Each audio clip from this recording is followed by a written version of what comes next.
Baik, kita lanjutkan lagi diskusi kita. Saya mau ke Pak Agung Mojin. Pak Agung sudah terhubung dengan kami di Zoom. Selamat malam Pak Agung. Pak Agung bisa mendengarkan? Masih bergabung? Oh ya, Pak Agung mungkin audio di Zoom bisa dibuka? Oke, Assalamualaikum. Ya, Waalaikumsalam warahmatullahi wabarakatuh. Ya. Ya. Ya, silakan Pak Agung menanggapi topik kita malam ini. Ya, terima kasih ya Pak moderator. Ini untuk kedua kalinya saya diajak bergabung dengan teman-teman di Forum Demokrasi.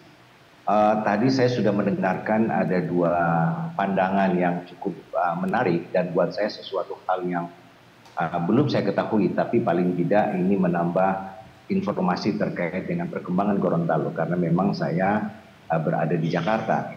Tapi karena ini menyangkut masalah penting, jadi saya sekali lagi mungkin untuk mengulangi kepada pemirsa bahwa saya hadir di sini sebagai pegiat demokrasi. Jadi pegiat demokrasi, sehingga saya untuk case ini, untuk kasus ini, saya menggunakan perspektif yang saya ketahui mengenai demokrasi.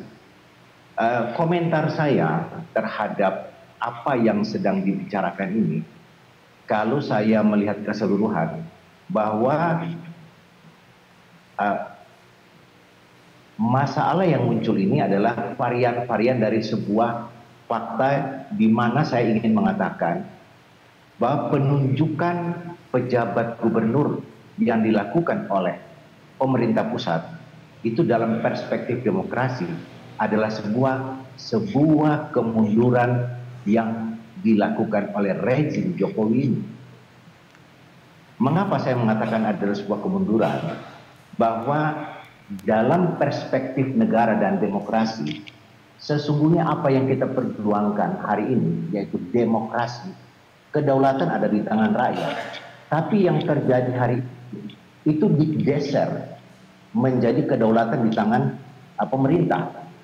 Dan kita sebagai partai-partai politik yang disampaikan tadi oleh Ayun maupun oleh pemateri yang awal, ini kan adalah sebuah kekecewaan kita terhadap pemerintah pusat, kekecewaan kita terhadap sistem di mana telah melakukan pelanggaran mekanisme demokrasi. Nah, belum lagi menurut saya penempatan orang-orang yang dijadikan pejabat gubernur, dari perspektif saya ingin mengatakan ini adalah sebagai upaya penzoliman. Kenapa saya katakan penzoliman?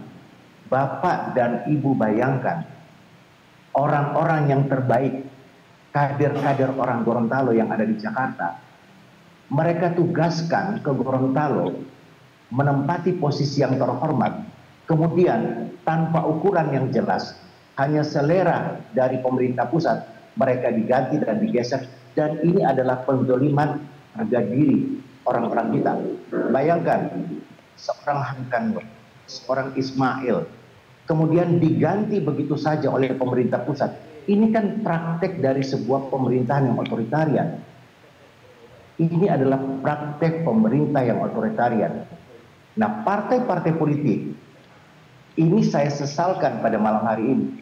Ketika pemerintah hari itu mencanangkan sebuah agenda yang tadi diperbincangkan bahwa ada agenda di balik bahwa program ini mempunyai agenda politik terkait dengan suksesi sebuah rezim.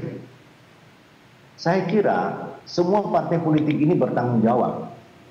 Mengapa mereka mendiamkan dan membiarkan ini berlangsung tanpa ada perlawanan di parlemen? Kalau saja partai-partai politik ini sebagai perwakilan kita, di mana mereka kita berikan kepercayaan untuk menyuarakan hak-hak dasar kita sebagai warga negara, maka saya kira upaya yang dilakukan oleh pemerintah pusat hari ini tentu tidak akan terjadi. Jadi apa yang dilakukan oleh pemerintahan hari ini kan sebenarnya melengkapi sebuah praktek otoritarian dari sebuah rezim. Dari perspektif saya sebagai pegiat demokrasi, ini adalah kemunduran dari demokrasi di negeri ini. Nah, teman-teman dari partai politik atau masyarakat sipil sudah seharusnya kita bersama-sama untuk menggugat bahwa sistem yang terjadi hari ini perlu kita lakukan upaya untuk merevisi itu. Nah, pertanyaan, dari mana kita melakukan revisi ini? Karena ini adalah masalah yang sangat substansial. Upaya kita merevisi ini dari undang-undang kepartaian politik. Seluruh partai politik hari ini dapat dikooptasi oleh sebuah rezim. Terkait dengan apa? Terkait dengan sistem perpolitikan kita, bahwa seluruh kedaulatan yang berada di tangan rakyat itu telah dibegal, telah dibajak oleh partai politik, sehingga suara rakyat yang sedang kita bicarakan hari ini di forum ini itu tidak berarti apa-apa, karena semuanya sudah mereka lakukan upaya baku atur di antara elit politik dengan rezim yang sedang berkuasa hari ini. Jadi dari perspektif saya, apapun yang kita bicarakan hari ini, mungkin sudah saatnya saya mengajak semua teman-teman bahwa persoalan demokrasi di negeri ini tidak sedang baik-baik saja. Demokrasi di negeri ini telah dibajak oleh rezim ini dan menuju kepada rezim otoritarian. Sehingga penempatan-penempatan pejabat yang ada di Gorontalo, ini dari perspektif kita sebagai pegiat demokrasi, ini kan sebenarnya upaya coba-coba seperti yang dilakukan oleh Pak Harto dulu, mengganti pejabat A dengan pejabat B sesuka selera Soeharto. Nah, ini diulangi kembali oleh rezim yang sedang berlangsung hari ini. Dan partai-partai politik, saya kira mereka bertanggung jawab terhadap kerusakan sistem demokrasi kita hari ini.